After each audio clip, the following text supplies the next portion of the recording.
I'm doing my presentation on an article by the New York Times titled How the Cold War Between China and the US is Intensifying. So the article points out that there's a decay in relations between the US and China. The US has closed a Chinese embassy in Houston, and China, as a result, closed a US embassy in Chengdu. The US has been considering a travel ban on over 92 million Chinese Communist Party members, which has greatly angered the Chinese Communist Party. So, one of the first reasons there is a diplomatic struggle between the US and China is Hong Kong. Hong Kong, as a former British colony, experienced the British definition of liberty, which included suffrage. So, when Hong Kong was handed over to China in 1997, part of the handover mandated that Hong Kong maintain universal suffrage for at least 50 years. But under Chinese rule, Hong Kong citizens have felt that the Chinese government is not keeping up their end of the deal, and a recent extradition law has sparked outrage among Hong Kong protesters, resulting in months of protests. The Chinese-backed Hong Kong police have attempted to violently suppress these protests. In the Western world, including the US, China is being condemned for its refusal to recognize Hong Kong's internal sovereignty, leading to further confrontations between China and the US. The second point in relation to Chinese and US ties is COVID. The rise of COVID has sort of increased anti-Chinese sentiment in the US. Some terms such as the Chinese flu have been tossed around by the Trump administration, and the US, Britain, and Australia have demanded that China be held accountable for hiding this information. China has criticized the extremely poor response to COVID by the US government, and Chinese propagandists have even claimed that the reason China has the virus is because American soldiers broke into China and gave them the virus. Taiwan is the third point of contention between the two countries. Taiwan declares that it is the one true Republic of China, and that mainland China is the fake China.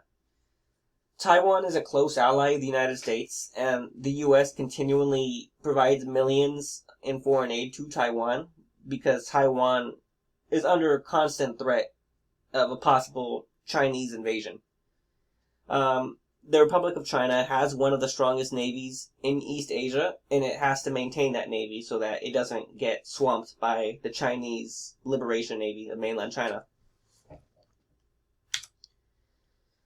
The Uyghur Muslims are a majority in the Chinese region of Xinjiang. China has historically repressed the Uyghurs, and according to the UN, there's evidence that over 1 million Uyghurs are being held in concentration camps. So the US government has imposed sanctions on Chinese officials for their actions against the Uyghurs, and as a result, Beijing has promised retaliation against American institutions. So, the current events leading to Chinese and American souring of relations, they're rooted in historical events. For example, the US and China didn't actually used to have such bad relations. During World War II, the US, a squadron of volunteers, famously known as the Flying Tigers, they flew to China, and they fought under the Chinese flag against the Japanese Empire as the Japanese were invading China. The US government sent massive amounts of aid to the Republic of China, but when the Civil War broke out and it really exploded after 1945, the communists would prove successful. The Chinese nationalists fled to Taiwan, where the Republic of China survives today. But with a communist China, the US feared more governments would fall to communist rule. As you know, the US government really took a hold of the domino theory, which believed that if one if one country fell to communism, all the countries would follow communism next to it, and the dominoes would continue to fall. So, originally, the Soviet Union and China had very close relations. China was the first communist state, and it was sort of a mentor to communist China. However, when Stalin died in the early 1950s, there was a period of de-Stalinization in Soviet politics. The Soviet Union attempted to get rid of Stalin's influence in China, and by doing such, it greatly angered China, which looked up to Stalin as kind of a co-founder of their country. So, the Sino-Soviet split occurred. Interestingly enough, there was a border skirmish along the Soviet-Chinese border. The Soviet Union deployed tanks and almost nuked several Chinese cities, but NATO, recognizing that they could drive a wedge between China and the USSR, supported China, forcing the Soviet Union to withdraw their forces. So in the 1970s, the US recognized that it could greatly improve relations with China since the US, the US's their primary enemy was the Soviet Union, which was now somewhat of an enemy of China. So American athletes were sent to China in 1971 in what was known as the ping pong diplomacy, because those athletes were ping pong players and would play ping pong against Chinese athletes. In 1972, President Nixon visited China. This was groundbreaking because he visited multiple regions in China, and it really warmed up American-Chinese relations to the point that in 1979, Washington recognized the People's Republic of China as being the legitimate China. It still backed Taiwanese independence, but no longer was Taiwan considered to be China.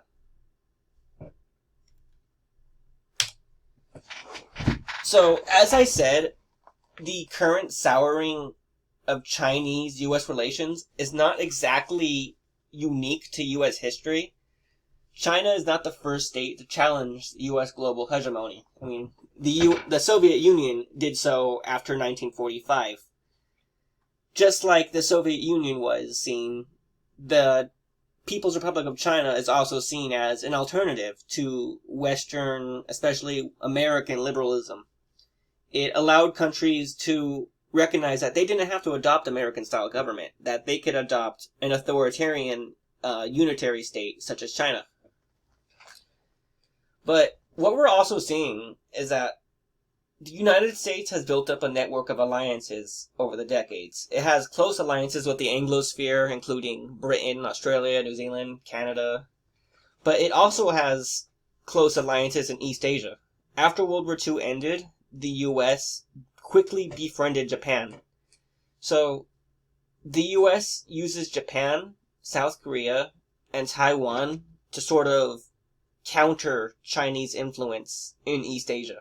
The network of alliances that the U.S. built after World War II really contribute to maintaining the United States' influence at the expense of Chinese influence. What we're also seeing is that, once again, like I said earlier, the U.S., while it was formerly a superpower, it's going to remain a superpower, but it's not going to remain the only superpower. A new Cold War is heating up with China, and while the new Cold War isn't expected to be as violent as the old Cold War between the USSR and the US, a new Cold War with China will have economic consequences in both of the countries.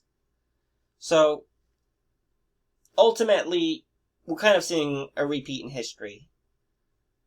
We're seeing a state dominated by a single country meet its rival, which in this case is the US and China, and then there's a possibility that those two states will attempt to outspend each other until one comes on top. And it's too early to know which state, whether it's going to be the US or China, that ends up dominant, but as of now, it's a pretty heated competition between the two countries that hopefully doesn't break out into violence. Thank you for watching my presentation.